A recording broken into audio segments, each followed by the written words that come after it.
Bismillahirrahmanirrahim. Assalamualaikum warahmatullahi wabarakatuh. Alhamdulillahi rabbil alamin. Wassalatu wassalamu ala asyrafil anbiya'i wal mursalin. Nabiyyina Muhammadin wa ala alihi wa sahbihi ajma'in. Ashhadu an la ilaha illallah wahdahu la syarika lah. Wa ashhadu anna Muhammadan abduhu wa rasuluh. Amma ba'd. Kita lanjutkan penjelasan dari kitab Al-Ilm dari Mukhtasar Sahih Al-Bukhari karya Ibnu Abi Jamrah rahimahullahu taala, masih dalam hadis yang kedua. Kata beliau rahimahullah, qala an-nabiy sallallahu alaihi wasallam, man salaka tariqan yatlubu bihi ilma sahhalallahu lahu tariqan ilal jannah. Barang siapa yang menempuh suatu jalan, yatlubu bihi, ya, dalam riwayat yang lain yaltamisu fihi, iltimas, ya, yatlubu bihi, dalam riwayat lain yaltamisu fihi ilma sahhalallahu lahu tariqan ilal jannah. Siapa yang menempuh satu jalan yang menuntut ilmu di dalam jalan tersebut, atau dia mencari ilmu di jalan tersebut, maka Allah akan mempermudah jalannya menuju surga. Dalam riwayat lain sahhalallahu lahu bihi tariqan ilal jannah. Ya, dengan menuntut ilmunya itu Allah akan mempermudah jalannya masuk dalam surga. Setelah kita jelaskan kemarin kalimat mansalaka, ya, mansalaka, barang siapa laki-laki maupun perempuan yang menempuh suatu jalan, yakni jalan yang sudah dilalui, ya, oleh para ulama. Karena dikatakan jalan kalau itu sudah ada sebelumnya, tinggal dilewati, yakni mengikuti manhajus salaf dalam cara menuntut ilmu.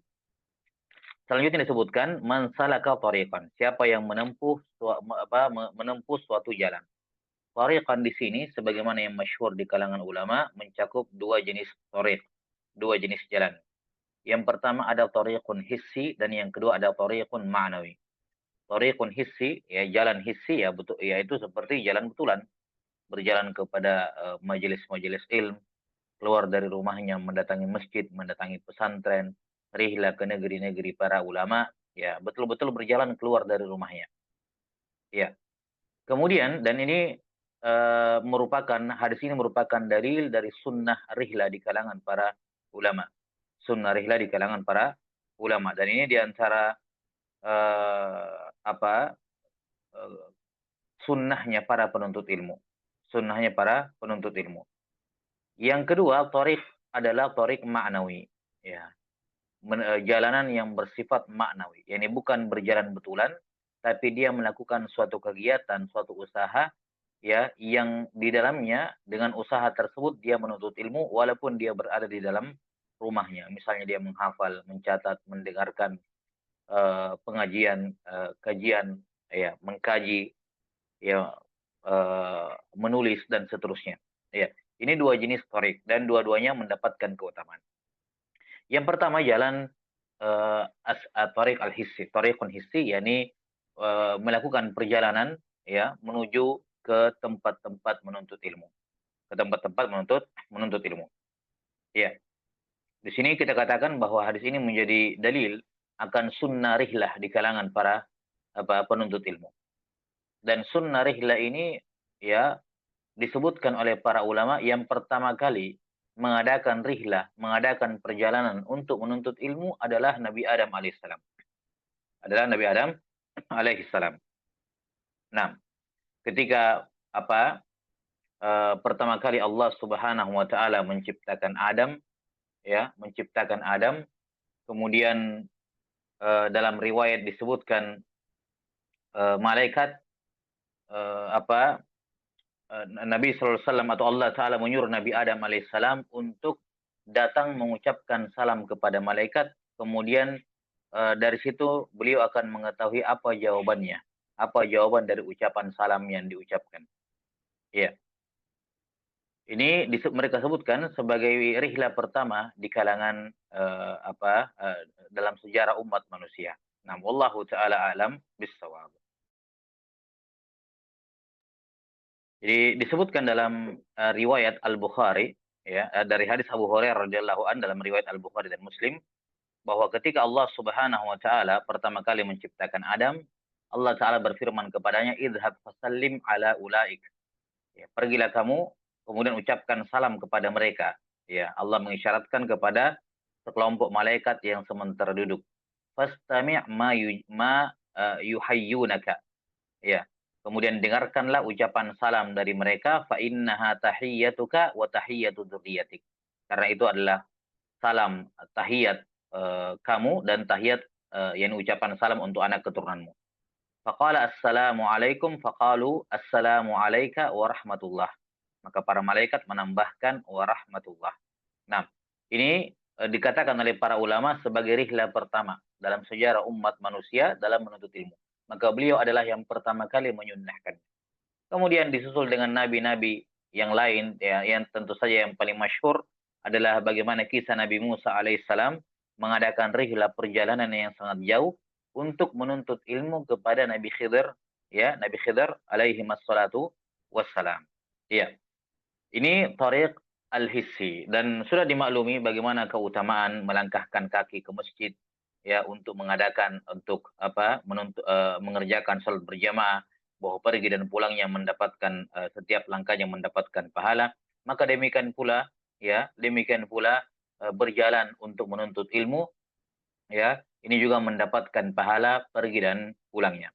Kemudian tariq yang kedua adalah tariqun ma'nawi, jalan yang sifatnya maknawi, tidak bersifat fisik.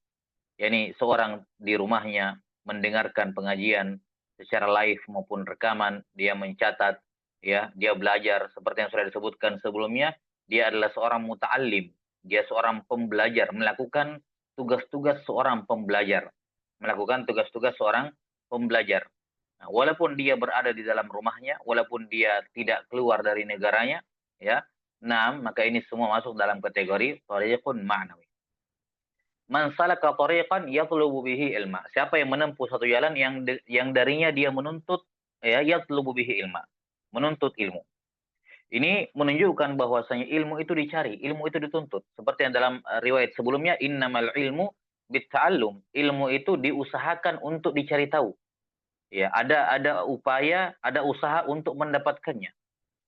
Ada usaha, ada upaya untuk mendapatkannya. Karena dikatakan tolak. Tolak itu minta.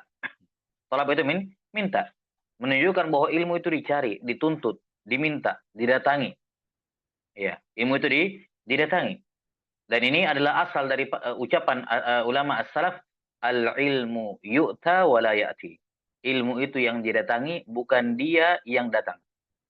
Ya. Dan ini salah satu sebab keberkahan ilmu para ulama as-salaf ketika mereka yang mendatangi ilmu. Mereka yang mendatangi rumah guru, ya, bukan guru yang mendatangi mereka, bukan ilmu yang mendatangi mereka ke rumah mereka. Karena itulah akan nampak perbedaan, ya, yang akan nampak perbedaan antara orang yang menyaksikan suatu kajian walaupun misalnya live, satunya di tempatnya, ya, offline, satunya online, sama-sama sama-sama mendengarkan di waktu yang sama. Satunya di rumahnya secara online, satunya di tempatnya, tempat pengajiannya secara offline. Maka ini berbeda nilainya. Ini berbeda nilainya dan berbeda keberkahannya. Kenapa? Karena yang offline tersebut dia yang mendatangi ilmu. Sementara yang mendengarkan secara online walaupun live itu apa? Ilmu yang mendatangi dirinya. Dan ini jelas ada perbedaan yang mendasar dalam hal keberkahan. Dan keberkahan inilah yang membedakan antara penuntut ilmu satu dengan penuntut ilmu yang lain. Maka ilmu itu dicari, bukan ilmu yang mendatangi kita. Ya. Al-Imam Yahya bin Abi Katsir rahimahullahu taala, ya, disebutkan oleh Imam Muslim rahimahullah dalam hadisnya dalam Sahih Muslim ketika beliau membawakan hadis tentang uh, salah satu kaifiat dalam salat. Saya lupa dalam gerakan dalam dalam hukum apa, yang jelas hadis terkait dengan salat, ya. Beliau bawakan, ya, Imam Muslim membawakan banyak sanad di situ dari guru beliau yang berbeda-beda. Satu dari guru di negeri ini, satu dari negeri yang itu, satu dari negeri sana, satu dari negeri yang sini.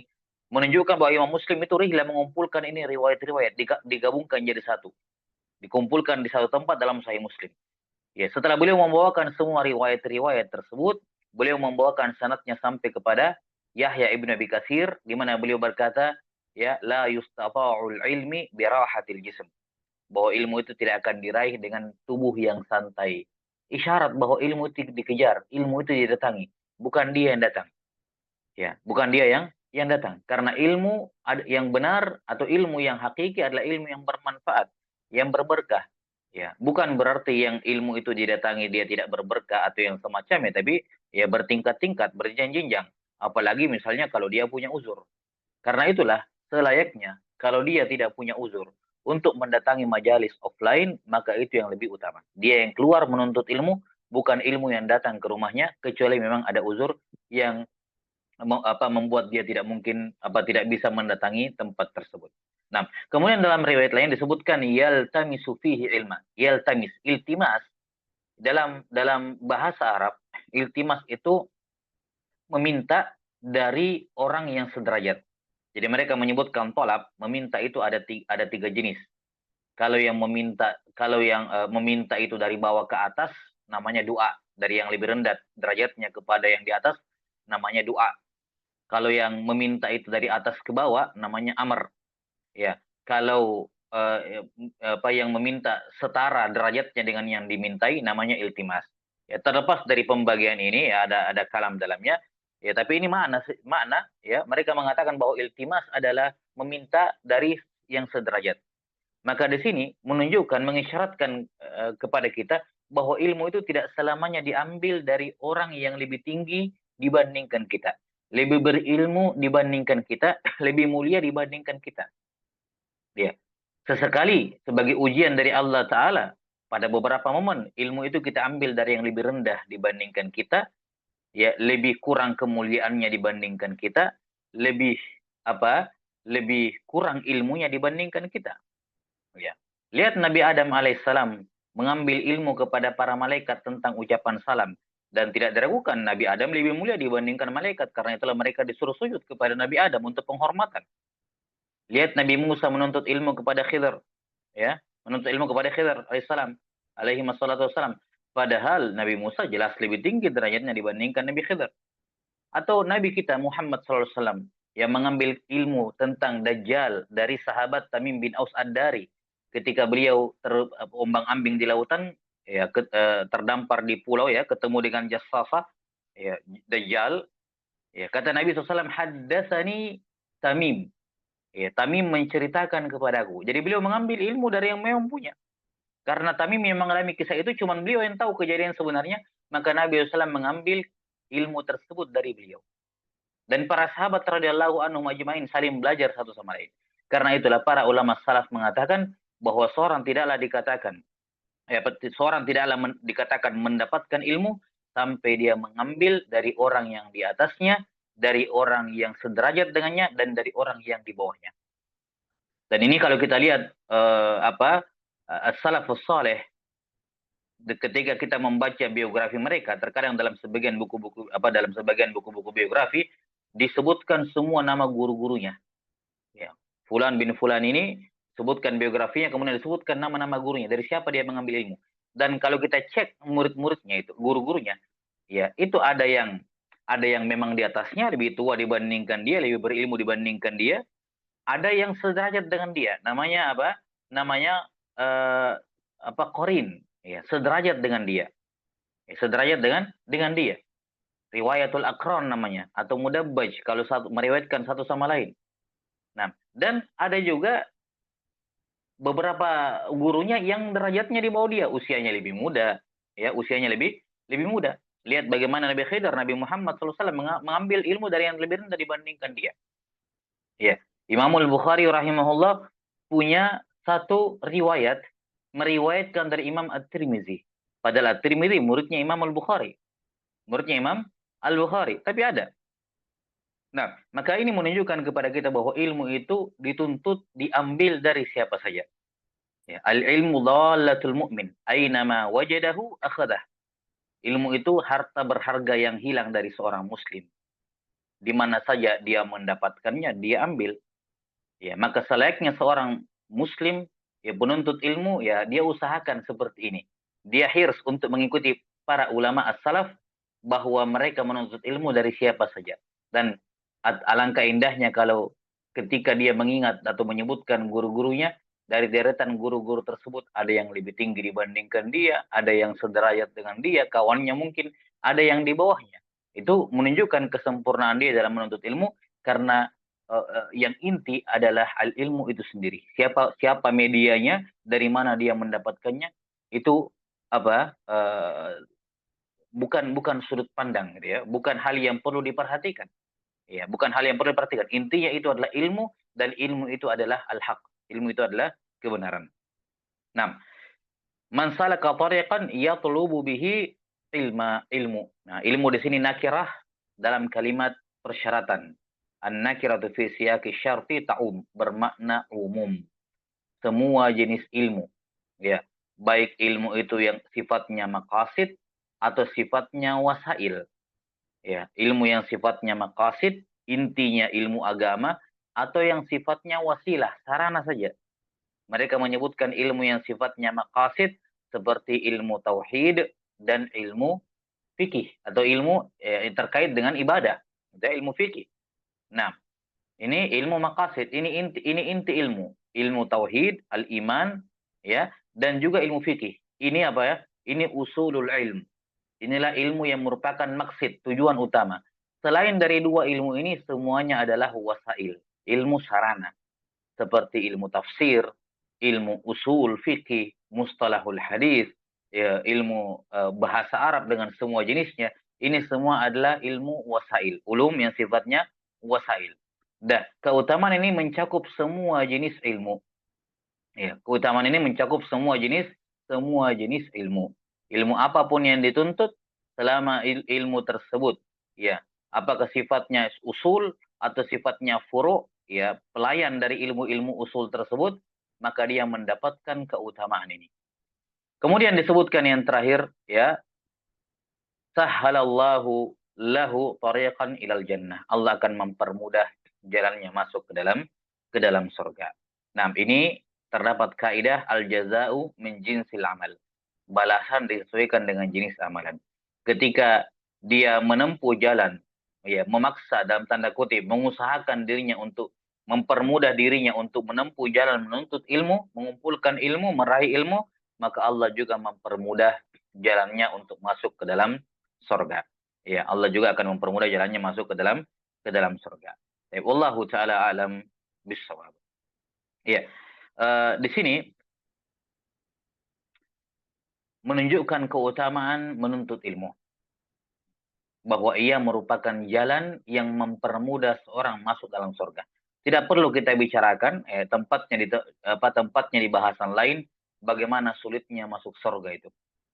Ya, mulai dari orang sakratul maut, kemudian kejadian di dalam kubur, fitnah kubur, kemudian nikmat bagi yang menjawab, bagi yang lolos fitnah, azab kubur bagi yang tidak lolos, ya.